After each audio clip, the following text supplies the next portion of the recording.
Hi, everyone. My name is Adam Levine.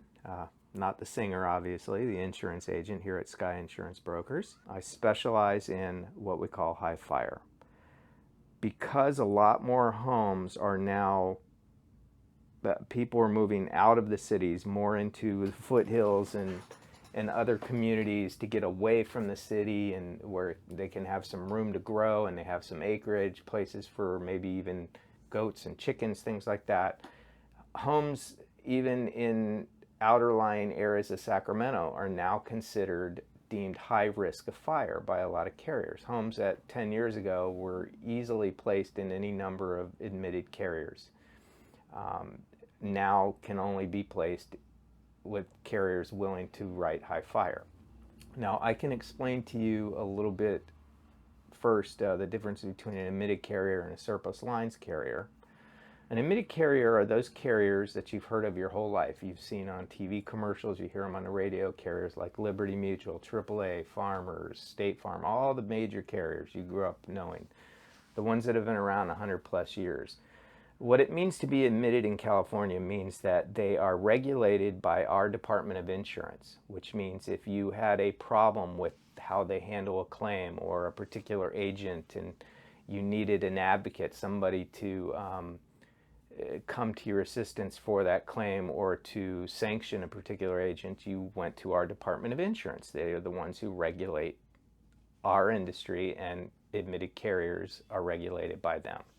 Admitted carriers also pay into what's called the California Insolvency Fund, which means they make sure that there's enough money in there so that they don't, if they somehow come to fall apart and their company becomes insolvent, people with outstanding claims are still made whole. There's enough money in their coffers to make sure that everybody's happy at the end of the day.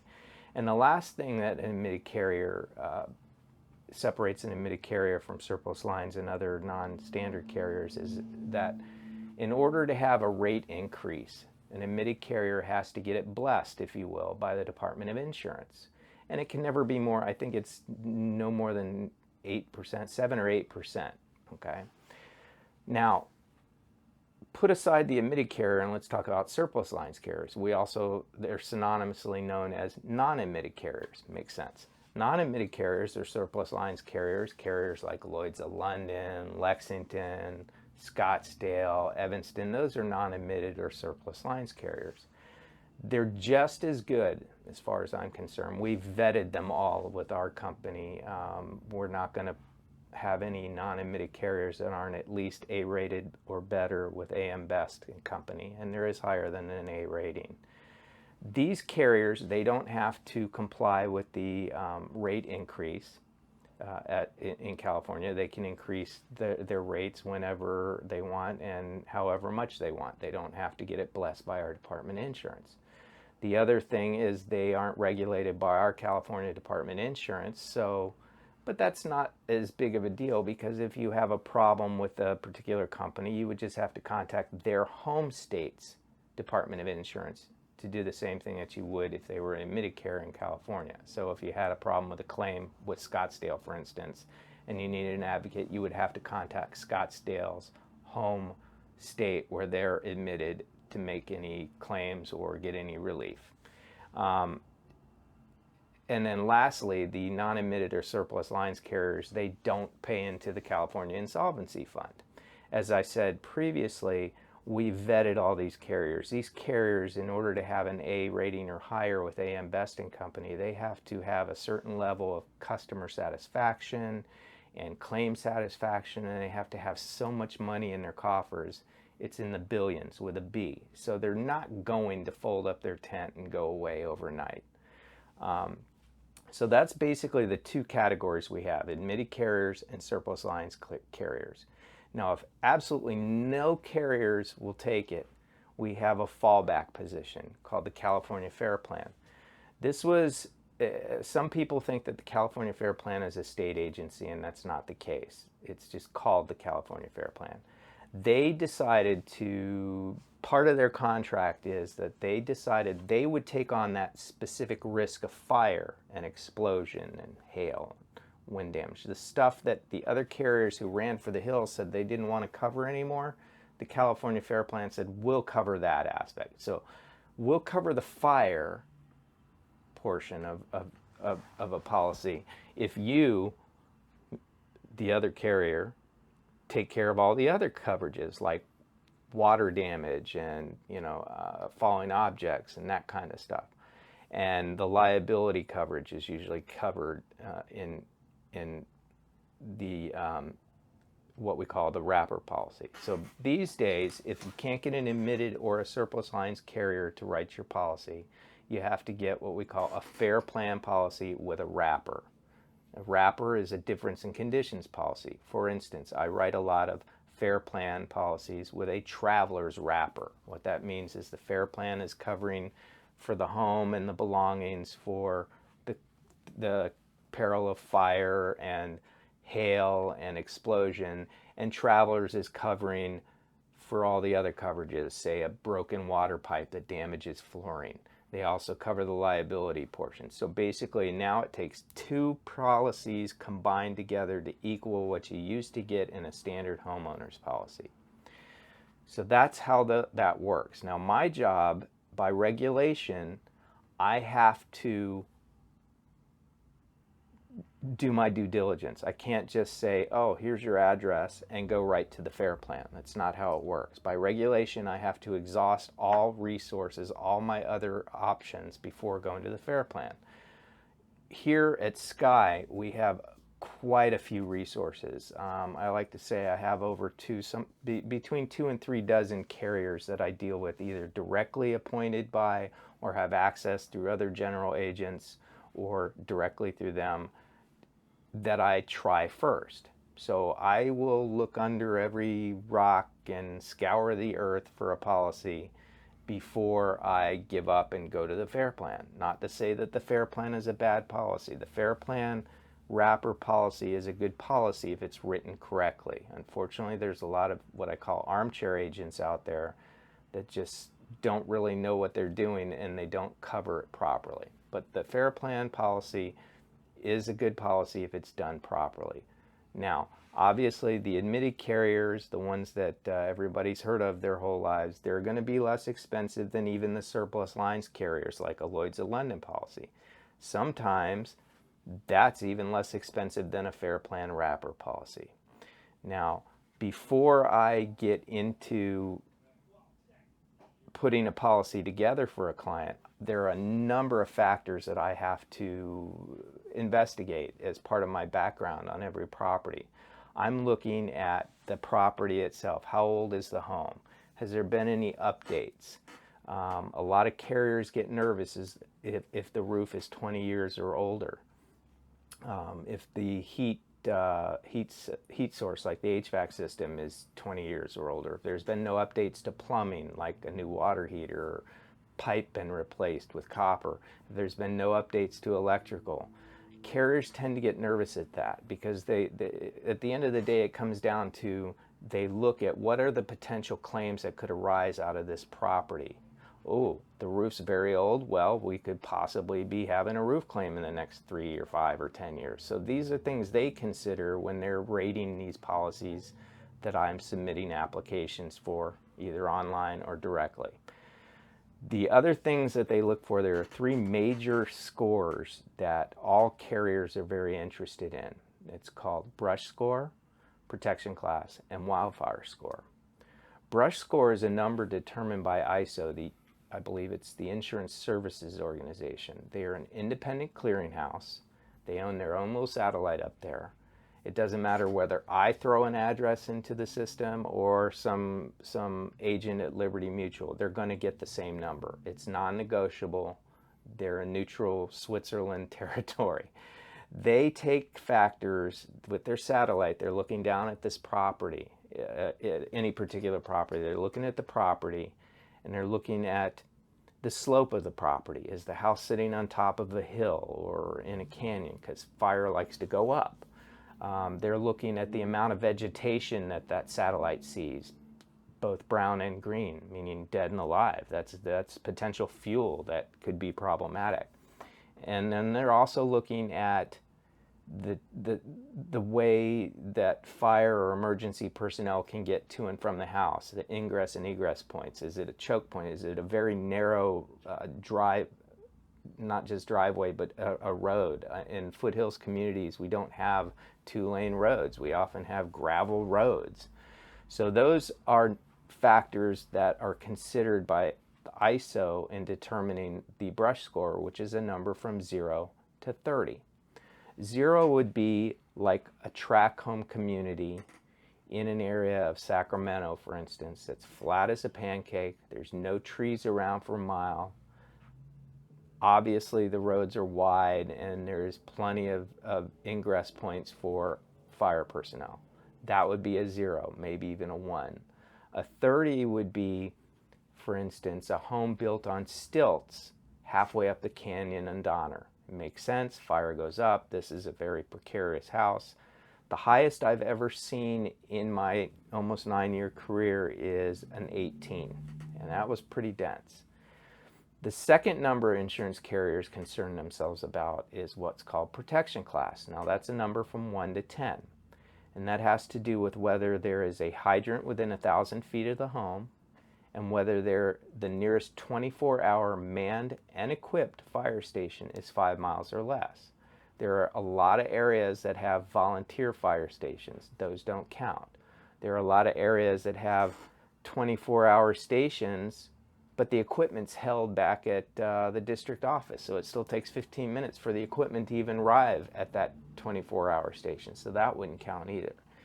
If, for instance, you live in El Dorado County, and you have a fire station within 5 miles, and there is a hydrant within 1,000 feet, your protection class, the lowest you'll have, is a 4. If there is no hydrant, but the fire station is less than 5 miles, your protection class would be a 9. If there's no hydrant, no fire station within 5 miles, you would have the highest protection class, a 10. That's very difficult. A lot of carriers do not like 10. Some carriers will only allow a protection class, a 9 or 10, if the homeowner has monitored burglar and fire alarm. The last number that insurers care about is called wildfire score. Now, if you recall, brush score was determined by slope of the property, the amount of vegetation, and the access points to and from the house. Wildfire score takes that 2 steps further. It looks at that same data, slope, vegetation, access, but it also throws in historical data for, say, the last 25 or 30 years for that area. What kind of, have we had fires in that area? What have been the rain patterns? Has it been drought years, etc.? And then it uses predictive modeling for the next 25 or 30 or 50 years. I don't know exactly how many years they use, but it's a big chunk of time. And they're looking at what is the potential for fire or other situations in that area in the next 25 or 30 years. They're looking at wind patterns and drought and water predictions, that kind of stuff. And they're determining a number from 1 to 100. Now, most of the stuff that I see in the high fire areas, I see a lot of 70s, 80s. 85 seems to be the average for a home in the high fire or high risk areas, in 85.